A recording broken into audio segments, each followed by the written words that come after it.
Délibération 22 sur la CDC Habitat Social et 11 lignes de prêt. Madame Yonis, vous avez la parole.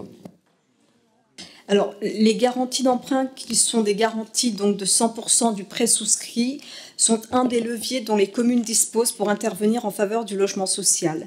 La ville s'engage en cas de défaillance du débiteur à assumer à sa place toutes les obligations financières découlant du contrat de prêt. Ce mécanisme permet aussi de faciliter l'accès à l'emprunt du bailleur social et surtout, il lui permet de bénéficier d'un taux d'emprunt optimisé. Cette délibération appelle de ma part 2 observations. Ma première observation, donc, elle porte sur un contrat de prêt qui a retenu mon attention. Il s'agit de la garantie à 100% du prêt de la société Efidis, d'un montant de 1 595 762 €. Ce prêt est destiné au financement donc, de 11 logements sociaux dans une résidence de 51 appartements située 46-52 rue du Moulin à Vent. Cette résidence livrée en 2011 souffre de multiples malfaçons. On parle de malfaçons aussi importantes qu'une toiture et un sous-sol qui ne sont pas aux normes. Dès qu'il pleut abondamment, les parkings sont inondés et les résidents se retrouvent avec des fuites d'eau dans un certain nombre d'appartements. Même les balcons sont fissurés. Le coût de ces malfaçons est estimé par certains experts à 3 millions d'euros. Les logements sociaux de cette résidence ne sont pas bien entendu exempts de ces défauts. Dans une telle résidence, on aurait pu attendre d'un bailleur social copropriétaire soutenu par la municipalité qu'il soit aux côtés des locataires et en tant que copropriétaire aux côtés des autres copropriétaires qui sont des familles montreuilloises qui ont acheté des appartements sur plan en s'endettant et qui aujourd'hui se retrouvent embarqués dans un bras de fer déséquilibré face à des acteurs puissants du secteur du bâtiment que sont la Sogeprom et son assurance Alliance. Ce bailleur social n'est pas présent pour ses locataires et il met en difficulté les autres copropriétaires puisque régulièrement les charges de copropriété qui lui incombent ne sont pas payées. Et il faut les relancer les sollicitations des autres copropriétaires pour l'amener à remplir ses obligations. La ville a permis par le biais de sa garantie l'acquisition de ces appartements. Il n'est pas normal que vous n'utilisiez pas ce levier pour appeler le bailleur social à mieux accompagner ses locataires, d'une part, dans les désordres qu'ils subissent, et d'autre part, à remplir ses obligations de copropriétaire. Il n'est pas normal que ce bailleur, malgré l'aide de la ville, laisse ses familles montreuilloises dans un tel état d'abandon. J'ai annoncé 2 observations, donc ma deuxième observation porte quant à elle sur la délibération elle-même et l'ensemble des contrats de prêt réaménagés pour lesquels la reconduction de la garantie est sollicitée ce soir. Lors du vote du budget le 29 mars dernier, on a vu que le montant total des garanties d'emprunt accordées par la ville s'établissait à plus de 541 millions d'euros. C'est un montant considérable qui, bien entendu, est supérieur au budget même de la ville. Ce soir, je ne participerai pas au vote sur cette délibération car malgré les demandes d'éclaircissement formulées en amont de la séance donc, du conseil municipal, les éléments permettant de saisir les enjeux de ces réaménagements pour la ville ne nous ont pas été fournis.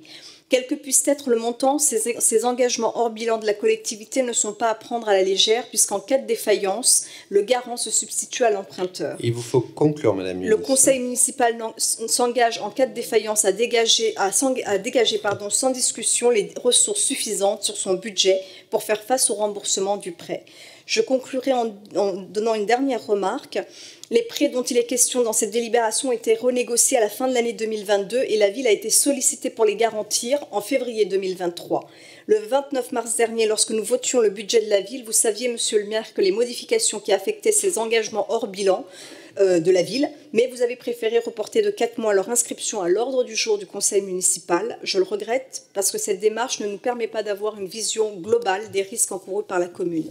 J'irai même plus loin qu'elle sur ce que veut dire le fait d'avoir eu une demande de garantie d'emprunt sur des emprunts restructurés ou en tout cas réaménagés avant le vote du budget et de les passer en fait en séance après le vote du budget.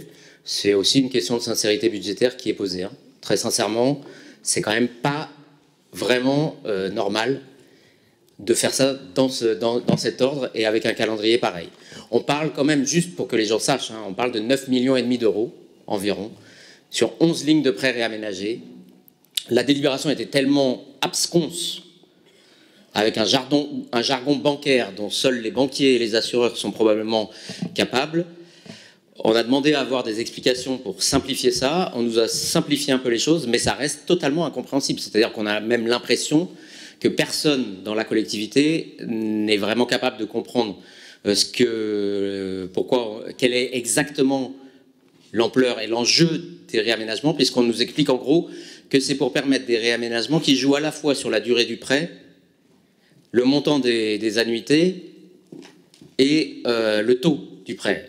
Oui, bon, effectivement, si tout ça peut bouger, ça reste quand même très obscur. On nous parle de réversibilité, très bien. C'est incompréhensible. On ne sait pas ce qu'on nous demande de voter ce soir. Je soupçonne que pas grand monde dans cette salle ne sache ce qu'on nous demande de voter ce soir avec ce réaménagement de 11 lignes de prêt, qui ne sont pas toutes les mêmes en plus, c'est pas tous les mêmes réaménagements pour les 11 lignes de prêt. Tout ça pour la Caisse des dépôts et consignations Habitat, hein, les mêmes que la maison mère de Hadoma, soit dit en passant. Donc dans ces conditions, c'est là encore impossible de voter de façon éclairée ce soir, et je ne participerai pas non plus au vote. Je suis assez inquiet quand même de voir débouler ce genre de délibération dans ce calendrier et avec aussi peu d'éléments pour éclairer l'Assemblée délibérante. C'est assez grave. Vraiment, nous entendons ce que vous dites. Je vous avoue que s'agissant de la Caisse des dépôts et des consignations et de réaménagement de lignes de prêt, nous avons du mal à comprendre que les réponses déjà apportées en commission technique ne puissent sinon vous convaincre, disons au moins expliquer de quoi il s'agit. Je mets, et naturellement, je ne veux pas répéter ce qui a déjà été indiqué, c'est-à-dire que du point de vue budgétaire, il n'y a naturellement aucune incidence pour la ville, puisque les garanties d'emprunt n'ont pas d'incidence sur le budget de la ville.